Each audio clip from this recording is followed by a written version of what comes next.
Mesdames et messieurs, bienvenue. Bienvenue au XXIe siècle. Bienvenue dans bienvenue dans le siècle de la révolution numérique. Question. Combien de temps a-t-il fallu pour que les moyens de communication et de diffusion atteignent les 50 millions d'utilisateurs? La radio, 38 ans. La télé, 13 ans. Internet, 4 ans. Facebook, 12 mois. Twitter, 9. Ces chiffres recensés par le cabinet McKinsey permettent de ressentir la révolution en cours.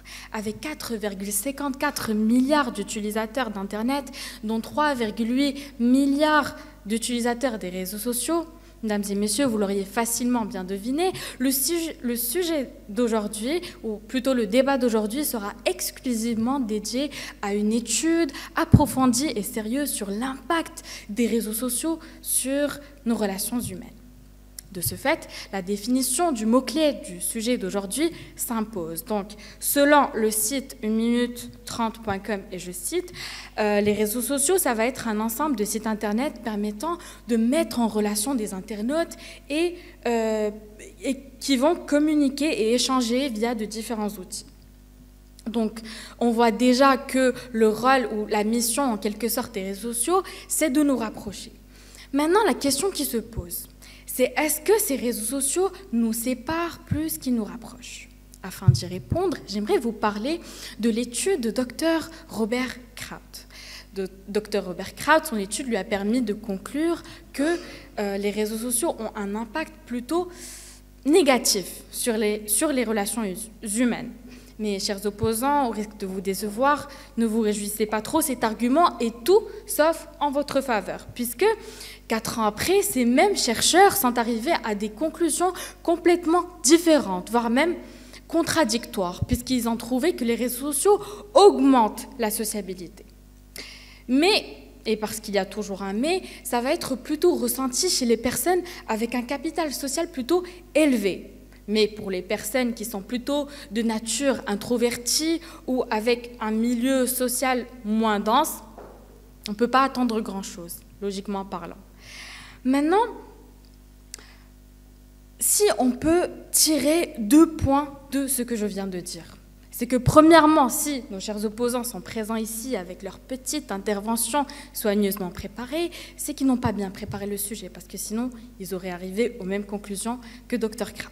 Deuxièmement, c'est que les réseaux sociaux nous rapprochent plus qu'ils nous séparent. Ils sont faits pour ça.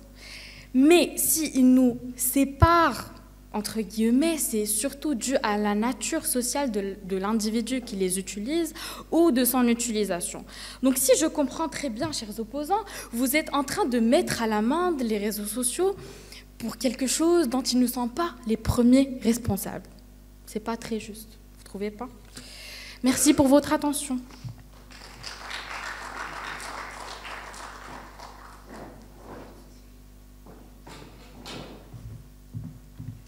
Chère audience, monsieur le directeur, honorable jury, bonjour. C'est avec un énorme plaisir que je me tiens devant vous sur ce pupitre pour la première fois pour parler d'un sujet qui a défrayé la chronique ces jours-ci et qui continue de préoccuper pédagogues, sociologues, psychologues et nous-mêmes en tant qu'utilisateurs. Il s'agit, mesdames et messieurs, des réseaux sociaux qui ont chamboulé notre vie quotidienne, oui, notre vie autrefois sereine et paisible. Cette addiction du siècle, qui n'est autre que les réseaux sociaux, est le fruit de développement et de l'évolution informatique. Ces réseaux sociaux sont devenus des moyens utilisés par tout le monde, que ce soit pour informer, soit pour s'informer ou pour échanger et partager. Ce sont des moyens utilisés massivement dans tous les domaines, pour la bonne raison, mais également pour la mauvaise. Alors, permettez-moi, mesdames et messieurs, de vous poser une simple question. Imaginez-vous une journée sans réseaux sociaux? Est-ce possible dans nos jours? Ce fléau du siècle est devenu pour la plupart d'entre nous un mal indispensable. Aujourd'hui, il s'agit de savoir si les réseaux sociaux nous séparent plus qu'ils nous rapprochent. Pour nous, comme pour cette honorable audience, j'en suis convaincue, la réponse ne fait aucun doute. Certes, les réseaux sociaux, en tant que moyen de communication et d'information, ont favorisé le rapprochement sur le plan communicatif.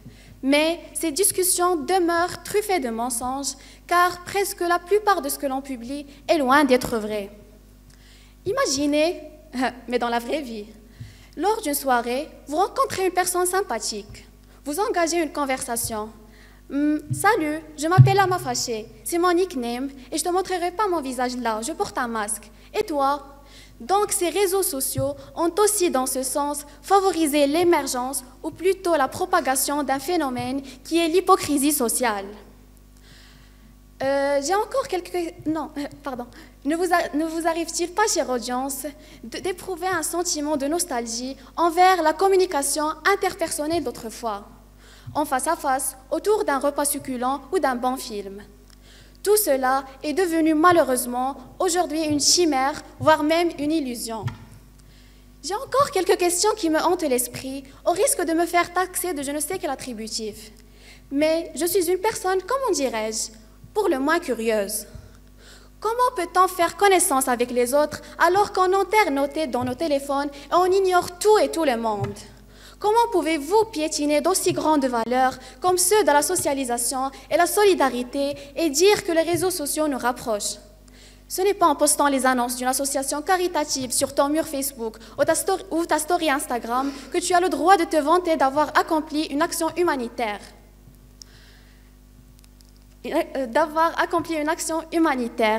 Comment pouvez-vous rayer de nos interactions les sourires, les gestes, les tressaillements et d'autres expressions du visage qui en disent long sur nos attitudes et qui sont inexistants sur les réseaux sociaux? Vous appelez ça de la communication? En définitive, et d'après cette analyse modeste s'inspirant de notre réalité quotidienne, personne ne peut nier les retombées négatives de cette cyberaddiction qui ne fait qu'accentuer de plus en plus la dislocation au sein de la société marocaine. Merci.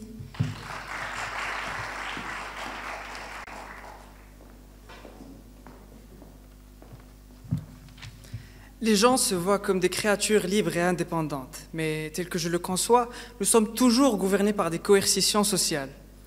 Quelque temps de cela, j'avais posté un tweet relativement drôle et qui a été partagé par une centaine de personnes, dont une majorité d'étrangers, d'internautes que je ne connaissais pas préalablement, mais uniquement aujourd'hui grâce aux réseaux sociaux. La question qu'on pourrait se poser est donc, sans les réseaux sociaux, pourrions-nous rencontrer des personnes improbables parmi les amis et des amis de nos amis ? Mesdames et messieurs, bonjour. C'est avec grand honneur que je me tiens devant vous pour la première fois afin de défendre notre position qui me semble plutôt raisonnable et logique d'un sujet non récent comme vous le définissez, mais qui revient plutôt aux années 50. Les réseaux sociaux sont mauvais pour la santé et peuvent causer moult maladies cérébrales. Oui, mais non, puisqu'on parle d'un principe, une théorie, un algorithme, et non l'utilisation excessive des appareils technologiques destructifs vus par l'homme comme signe de révolution cérébrale tels que les smartphones, tablettes, etc., et qui n'est pas sujet de notre débat aujourd'hui, puisqu'on parlemente sur l'impact des réseaux sociaux sur notre vie communautaire. Pendant que les gens dansaient le rock'n'roll sur du Johnny Cash, Paul Erdos, un grand mathématicien, avait dit « Les gens se rencontrent au hasard ». Donc, la meilleure approximation qu'on puisse faire de notre réseau social, c'est de mettre des liens au hasard entre les gens, afin de créer des liens très courts qui tournent aux alentours de 6 intermédiaires, selon une étude sociale menée par Stanley Milgram en 1967, une théorie qui est aussitôt connue sous le nom des 6 degrés de séparation. À chaque ABC son XYZ, à chaque commencement son couronnement. Imaginez avec moi le monde tel qu'on le connaît aujourd'hui, avec des fils qui nous rassemblent, qui connectent Hamza, Jacqueline, Stacy à Franciscus, Anil à son opposé. Ce n'est que l'authentique accomplissement des personnes qui avaient un unique but, c'était d'unifier l'humanité. Ces mêmes personnes qui n'aspiraient qu'à une seule chose, le progrès, l'entente, ou tout simplement un monde meilleur. Les réseaux sociaux tels qu'ils sont conçus aujourd'hui et basés sur cette même théorie nous facilitent l'accès à autrui par le biais des applications numériques suivant des algorithmes assez simples et qui se sont rendus très efficaces lors du fameux confinement. Nous sommes tous passés par cette expérience plutôt déplaisante et nous pouvons tous témoigner du rôle important joué par les réseaux sociaux au niveau de nos relations sociales. Soyons francs. Sans les réseaux sociaux, nous serions devenus inaptes de rester en contact avec nos plus proches. Nous aurions oublié toute notion de socialisation active et nous serions incapables de tenir une conversation réfléchie et perfectionniste. Tout bonheur en ce monde vient de l'ouverture à autrui, et toute souffrance vient de l'enfermement sur soi-même. À vous de choisir, chère audience, rapprochement ou éloignement, bonheur ou souffrance. Merci.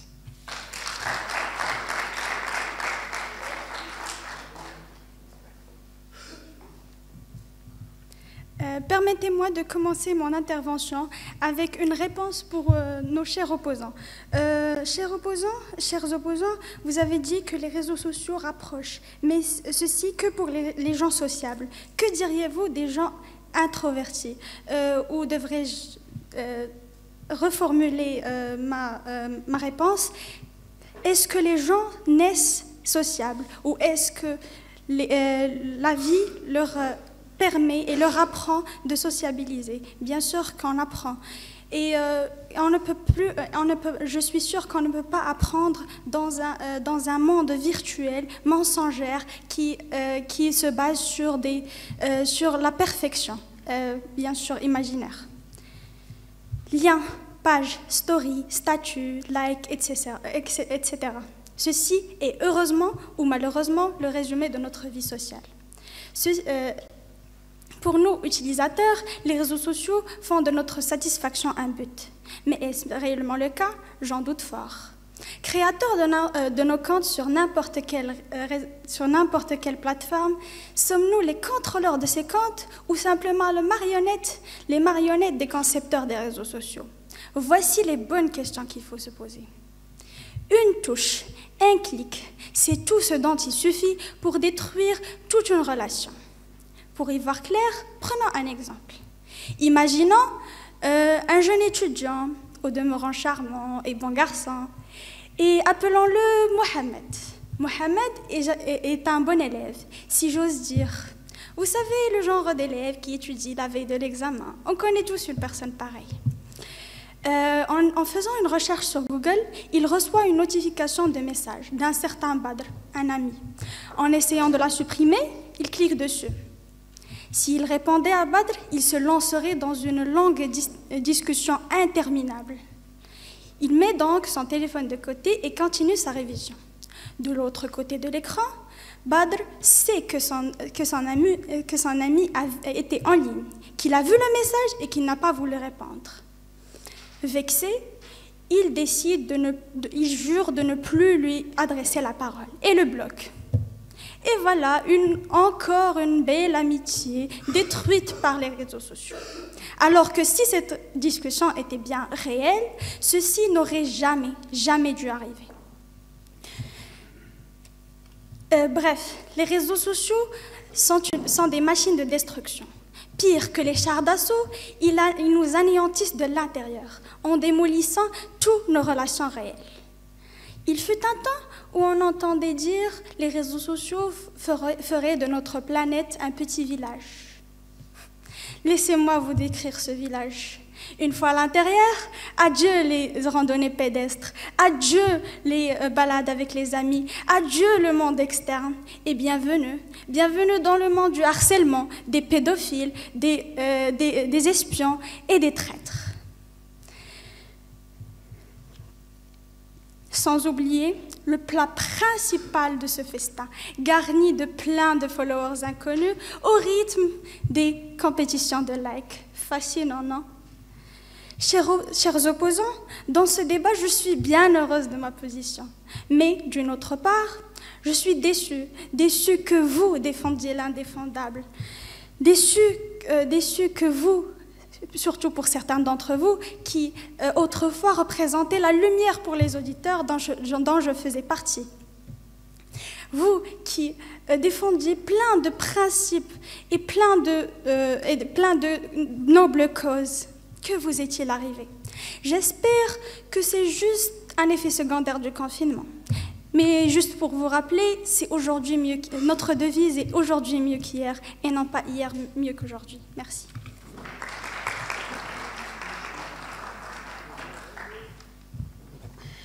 Mesdames et messieurs, chers jurys, chers partisans d'une idéologie obscurantiste, discriminatoire et conservatrice, si puis-je.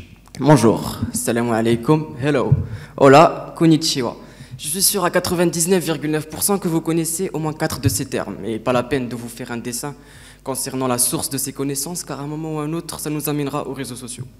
Et donc, savoir traduire bonjour en 4 langues différentes n'est que l'impact des réseaux sociaux. Vous avez pu suivre les élections présidentielles américaines ces derniers mois, impact des réseaux sociaux.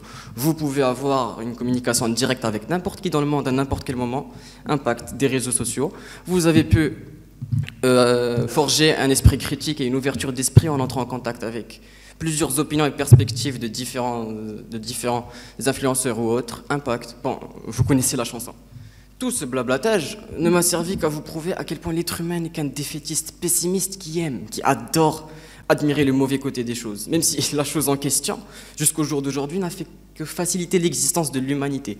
Écoutez, je l'ai dit auparavant, je le dis maintenant et je le dirai toujours, l'être humain est une contradiction conflictuelle à lui tout seul. Et là encore, je généralise, je ne vous vise pas. Enfin, pas encore. En soi, qu'est-ce qu'un réseau social ? Je vais marcher avec vous à la logique, car à ce qu'on dit pessimiste un jour, pessimiste toujours. Mais espérons voir ce raisonnement faire des ravages et changer la perception de certains acrimonieux ici présents sur cette scène. Bon, prenons tout d'abord le mot réseau, qui signifie un ensemble de lignes entremêlées qui rassemblent l'humanité. Puis on a le mot social qui fait référence à la société, plus spécialement l'humain. Donc logiquement parlant, quand on rassemble les deux définitions en une seule, on obtient un ensemble de lignes entrelacées qui rassemblent l'humanité. En gros, ce que vous êtes en train de faire, chers opposants, c'est remettre en question le principe même des réseaux sociaux. Vous remettez en question ce qu'utilisent près de 3,5 milliards de personnes, soit quasiment la moitié de la population du monde. Et vous remettez aussi en question le moyen qu'utilisent des parents pour contacter leurs enfants à l'autre bout du monde, et j'en passe, et vice-versa. Bon sang, sortant de cette bulle remplie de pessimisme et de mélancolie, de critique, et soyons reconnaissants de pouvoir vivre dans une ère qui nous permet de voyager d'une culture à l'autre en étant assis sur un sofa. Bon, maintenant, rentrons dans du réel, dans du sérieux, dans du colossal. Parce que là, cher adversaire, vous allez avoir affaire à un poids lourd, à un gitan, à votre plus grand ennemi. Et ce n'est autre que les groupes WhatsApp. Bon, ne nous voilons pas la face, on fait tous au moins partie à un seul groupe WhatsApp. Si ce n'est celui de votre classe avec votre professeur, avec vos amis pour des événements organisés, ou même le fameux, le célèbre, le légendaire groupe familial. Tout s'y passe, tout et n'importe quoi. Un partage monstrueux de photos et de vidéos, les ragots et les commérages, des informations utiles et inutiles aussi, et j'en passe. Mais le plus beau dans l'histoire, c'est cette approximation, c'est ce contact continu, c'est ces rires derrière nos écrans. C'est certes numérique, je vous l'accorde, mais ça reste tout de même un cocon où on peut partager, communiquer tout en restant concentré sur notre carrière, parce qu'on ne le voit pas, mais les réseaux sociaux nous ont évité des centaines d'allers-retours pour aller voir notre famille lointaine ou pour aller acheter ce dont on a besoin d'une autre ville ou d'un autre pays. Il nous permet de nous concentrer entièrement sur nous, sur notre santé mentale et physique et sur notre futur. Mais attention, je tiens à préciser que mon équipe et moi sommes entièrement d'accord que l'excès d'utilisation des réseaux sociaux est fortement déconseillé et peut mener à de lourdes séquelles. Mais là n'est pas la question, là n'est pas notre position. On veut juste, pour l'amour de Dieu, vous ouvrir les yeux et vous montrer à quel point vous avez tort de rejeter la faute et d'accuser de simples et innocents serveurs responsables et coupables de vos addictions. J'espère juste que vous vous rendez compte de l'absurdité du contexte que, à ce que je vois, vous avez tant de mal à défendre, en tout cas. Le pessimiste se plaint des épines et ignore la fleur. L'optimiste admire la fleur et ignore les épines. À vous de faire la ressemblance. Merci.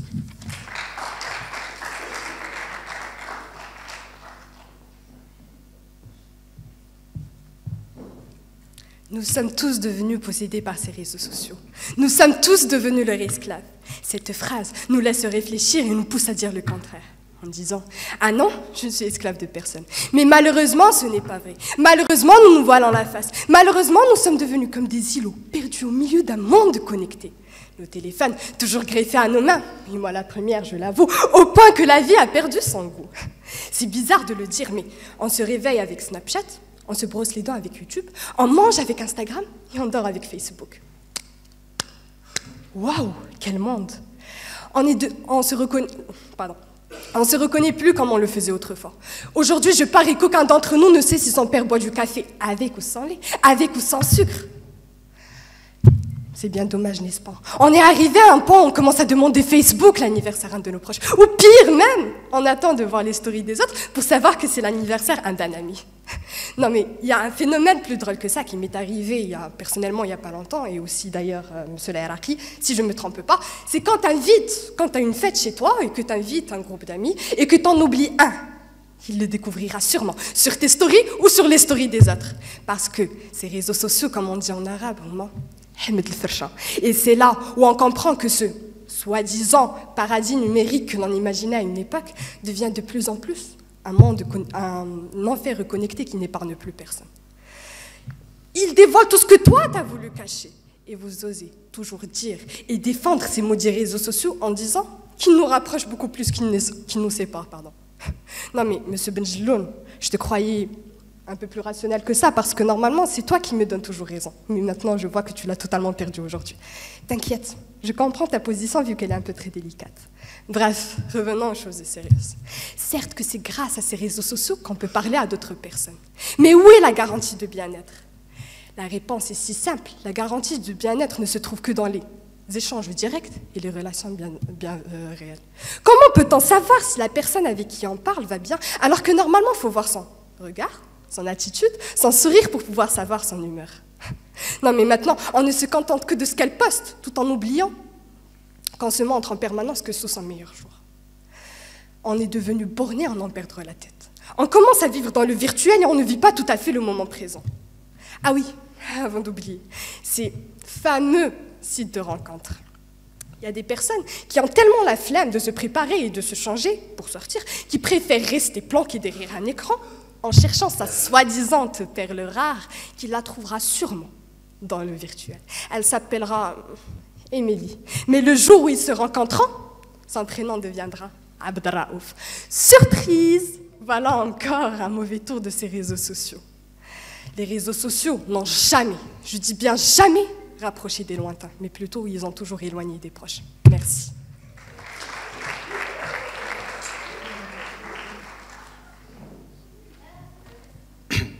Tout d'abord, j'aimerais juste clarifier une chose, parce que tout à l'heure, vous avez cité une personne introvertie. Comment on va faire pour qu'elle ne soit pas séparée des autres personnes, pour qu'elle soit un peu plus sociable?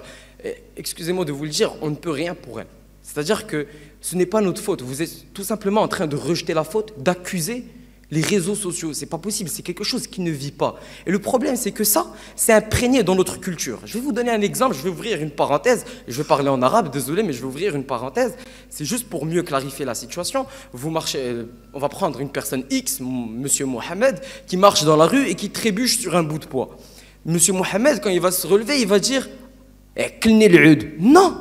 Non, monsieur Mohamed, ce n'est pas le bâton qui t'a fait tomber, c'est toi qui n'as pas fait attention et qui n'as pas ouvert les yeux. Ouvrez les yeux, bon sang, et tout va bien se passer. C'est tout ce que j'essaie de vous expliquer, c'est ce qu'on essaie de vous expliquer depuis tout à l'heure. C'est que ce n'est pas la faute des réseaux sociaux, ça ne vit pas, c'est sans vie.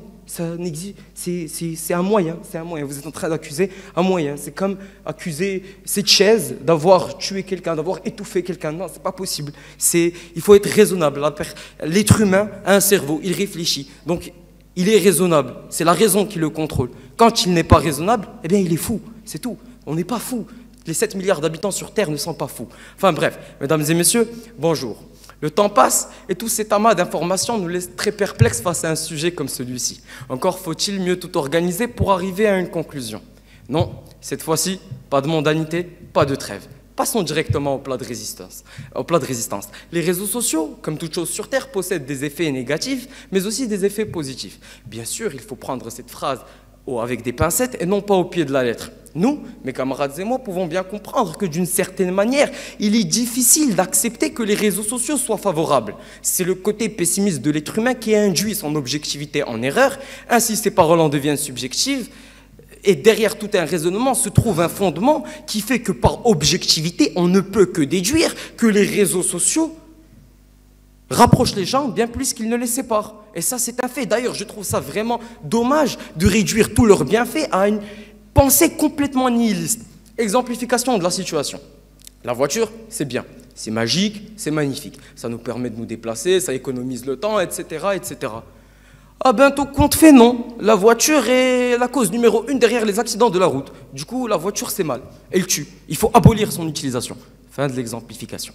On se retrouve alors à ignorer tous ces bienfaits et à travers une quelconque raison, On l'accuse d'être responsable d'un résultat qui n'est point le mien, qui n'est point le sien, mais plutôt celui d'un comportement humain au premier degré, car accident de la route implique mauvais comportement du conducteur ou du piéton, en l'occurrence. Et c'est la même chose pour les réseaux sociaux. Attention, certains diront que ce n'est pas le même contexte.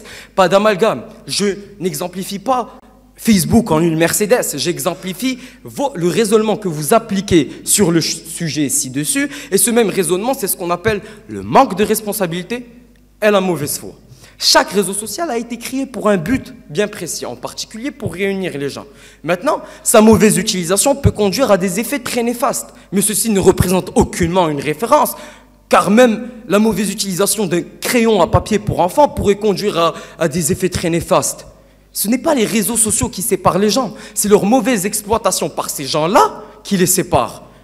Mesdames et messieurs, il faut s'éduquer à l'information, il faut s'éduquer surtout à la critique, il faut s'éduquer à la connaissance. Être pessimiste n'a rien de réaliste, sinon les deux mots voudraient dire la même chose. Le pessimisme de la connaissance n'empêche pas l'optimisme de la volonté. Voyons, mesdames et messieurs, ne soyons pas crédules. Un long travail intérieur s'impose pour nous pousser à admettre que l'être humain fuit instinctivement. Pour finir, je dirais que le bien et le mal partagent la même vie sur Terre. Le bien se trouve dans chaque chose dans notre monde. Quand l'homme passe, le bien trépasse. Quand l'homme y est, le mal apparaît. Mesdames et messieurs, on est pessimiste quand on se sent incapable de dominer la vie. On se dit alors qu'au premier abord et qu'à travers des torts, on inflige un sort à des choses qui ne le méritent point. Diffamation de l'information, ensuite interprétation et émettre des conclusions. Pour essayer de mener à bien un raisonnement traduit sous forme de résolution et finir par l'acceptation de passer du rêve à la désillusion. Derrière toute cette pseudo-bonne foi se cachent des relents de mauvaise foi. L'être humain, hélas, est riche de vices. Accusé demeure son meilleur complice. Merci.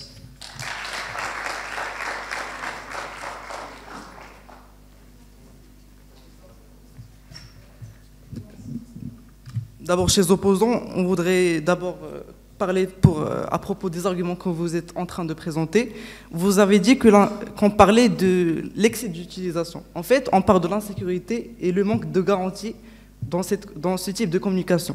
Deuxièmement, vous êtes en train de dire que les réseaux sociaux peuvent être carrément une manière principale pour la communication. Or, les réseaux sociaux ne peuvent pas être assez garantis si on les lie à un moyen principal, c'est-à-dire les liens humanitaires directs. La troisième chose, on n'accuse pas le fait que les réseaux sociaux ont des impacts négatifs, mais en fait, on critique la manière avec laquelle on utilise ces réseaux sociaux. Bon, chers auditeurs, chers opposants, on sait toujours, comme on sait, que les réseaux sociaux contrôlent parfaitement notre vie sociale. Or cette invasion anéantit de plus en plus nos relations avec nos proches, nos amis de présent et à venir. Croyez-moi, ce débat est une opportunité inestimable et agréable pour changer nos comportements, une vision plus authentique et plus objective. Pour abréger ces préliminaires, mettons les points sur les lignes. Comme notre prof de maths l'a toujours dit, retournons aux notions de base. La science a été déjà claire et nette sur ce point-là. La science a dit que la technologie concerne plus la psychologie et la sociologie plus que la technologie. Donc, on déduit que les réseaux sociaux sont qu'un outil pour faciliter la communication. Donc, toujours pas satisfait chez concurrent, passons à un autre sujet. Penchons-nous sur un grand paradoxe. Un grand paradoxe réel et véridique, bien sûr, une aberration des temps modernes, que je voudrais bien l'appeler selon famille. Confiez-vous que juste le sujet vous met en confusion.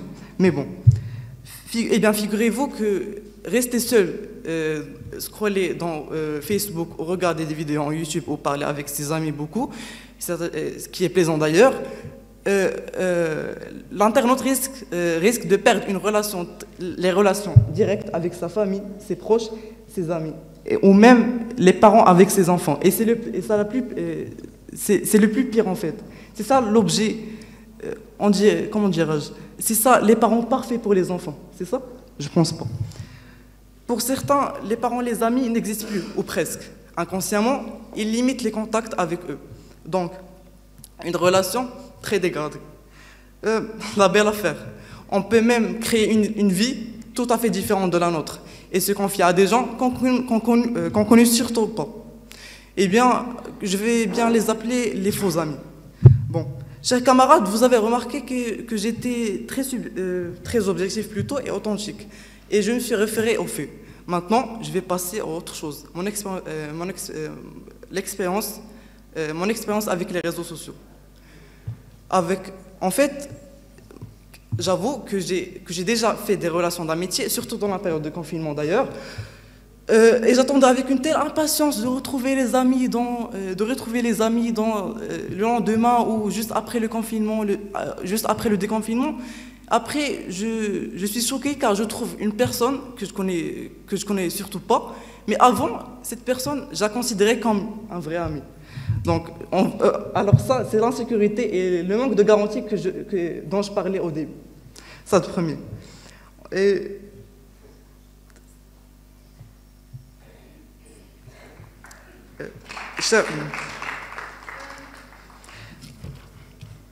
parlons maintenant d'autre chose. Instagram.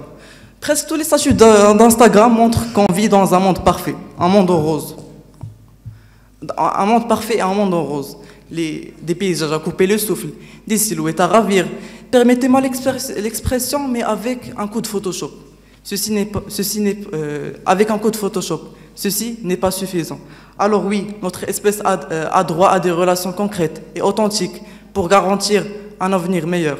Et oui, en fin de compte, c'est ce qui fait le charme de l'espèce humanitaire. Merci.